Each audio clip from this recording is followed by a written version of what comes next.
Rabe-raben budare ko 'yan mata su ne kamar haka. Ta farko ita ce Kwaila.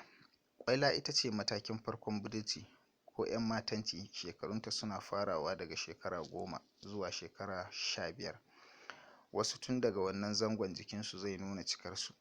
Ita Kwaila in ka ganta sai ka raina ta, amma ita kuma tana ganin ai lokaci ya yi da za a sa ta a cikin 'yan mata saboda zunzurutun kwainananta. Ita Kwaila sai ka ga tana gantsi irin na cikakkiyar budurwa. In ka kira ta za ka ga tana kisisina da rangwada don ka gane ta fara ƙirgen dangi, ma'ana ƙananan nono a ƙirjinta. Kwaila iya yin ta ya fi na cikakkiyar budurwa saboda in ta yi kwalliya sai ta burge ka, haka ma in ta yi magana za ka ga ka sha mamaki saboda yadda take tsara kalamanta. Ita fa ba ruwanta kowa ma za ta masa kutuni ne saboda ita ma budurwa ce. Kirarin Kwaila shine Kwaila ta ɗan Ali. Kina son mutum ki zagi ubansa, in son ya yi yawa ki kai masa duka. Kwaila tana da wani tasiri mai ban sha'awa kuma za a yi murna da shi kamar haka. Akwai ta da riƙon amanar soyayya. Duk abin da ta faɗa to akwai ƙamshin gaskiya a ciki domin ba su cika yin ƙarya ba. Ta fi sauƙin sarrafawa wajen zamantakewar aure domin duk dokokin da aka ɗora ta a kansu za ta bi ta yi biyayya a gare su, kuma za ka juya ta yadda kake so.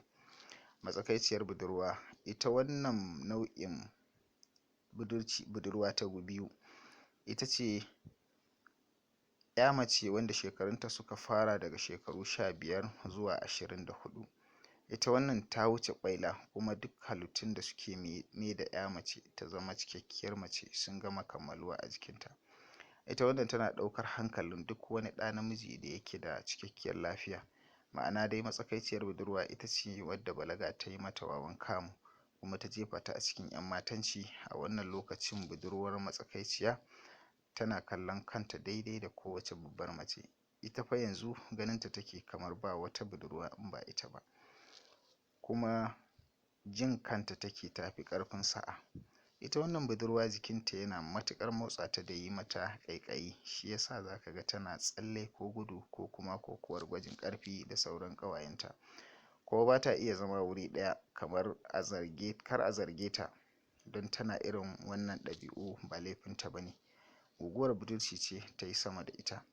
Wannan lokacin yana da matuƙar haɗari a rayuwar 'ya'ya mata, ba don komai ba saboda shiga matsananciyar sha'awa da kwaɗayin namiji.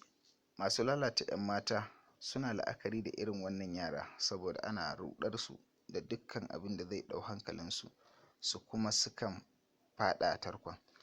Wani sa'in ma ba abin da suke samu, kawai in dai za a zuga ta a dinga yabawa da tsarin halittarta to za ta saki ragama. Ita a yanzu ba ta da gwani, kowa ma ya zo zai iya cin karo da sa'a a matsayin tauraro. Abubuwan da su ne halayyarta matsakaiciyar budurwa a bayyane kamar haka: rashin natsuwa, ganganci, rawar kai, shiririta, kakkausar magana, son burgewa, raini. Ita ba ruwanta da kai, don ko ubanta ne sai ta nuna masa ta cika budurwa.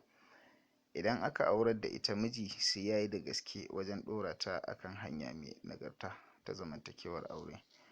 Ita ba ta san ya kamata ba, amma da zarar hankalinta ya dawo jikinta za a ga tana da na sani kuma ta fi kowa takaici da nadamar abin da ta aikata.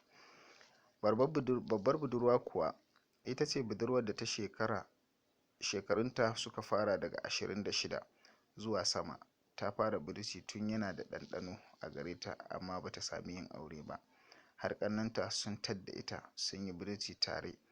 A nan ma ba ta sami shiga ba, kuma ta sake zama da ƙannenta duk ba tare da ta dace an miƙo sadakinta ba.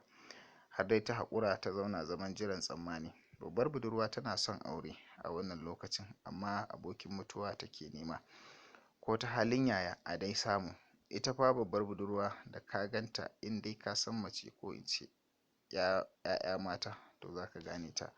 Alamu a jikinta a bayyane ƙarar kamar haka: gashin girar idonta za a ga sun yi wabi, ba su cika ba saboda da kansu suke karyewa. Fatar jikinta za a ga ta fara yaushi saboda an yi mata shafe-shafe har ta daina ƙyalli. Da zarar ta ga maza za a ga tana yawan fara'a, ga ta da daɗin baki, ma'ana ita in tana magana akwai ta da kalamai masu daɗi. Girman jikinta yana raguwa ta zabge. Sannan tana da ɓoyayyun sharri kamar haka: babbar budurwa tana da wayo, ƙarya, kutungwilar raba yaran 'yan mata da samari ko sabbaba saɓani tsakanin miji da matarsa, buri, ruwan ido, raini, son banza ko kuma son maza, yaudara, lallamin yara don ta cuce su har da wasu manyan ma. Wasu daga cikin dukkan wannan yana samun ta ne sakamakon sakacin rashin amfani da lokacinta. Wata kuma dalilin rashin lafiyar alaƙarta da mutanen ɓoye. Wata ƙaddara ce ta akasin saɓanin rayuwa. Wata kuma ba ta da tsayayye ne tun asali.